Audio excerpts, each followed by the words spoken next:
The overall goal of the following experiment is to quantify the changes in the phagocytic process or actin polymerization following the addition of agonists or antagonists. This is achieved by adding fluorescently labeled particles to the phagocytic cells and allowing sufficient time for phagocytosis to take place. As a second step, to stop phagocytosis, cells are treated with trypan blue to extinguish fluorescence of non-internalized particles, washed, and later fixed with paraformaldehyde. Next is staining and quantification. In order to facilitate fluorescent detection of cells and particles, cells are stained with DAPI or actin.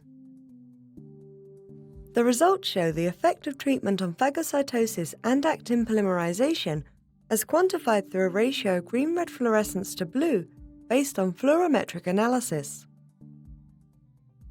The main advantage of the fluorometric technique over existing methods is that it is a high-throughput, cost-effective method for assessment of phagocytosis. It allows for minimal sample manipulation and quick quantification of fluorescent intensity per cell.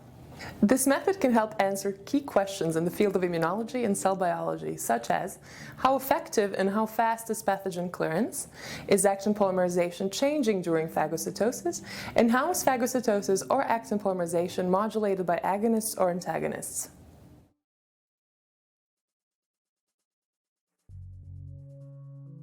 To begin the procedure, plate the macrophages from the murine J774 cell line in a 96-well plate with a clear or black bottom. Incubate the adherent cells at 37 degrees Celsius for 1 to 2 hours to allow adhesion to the plate.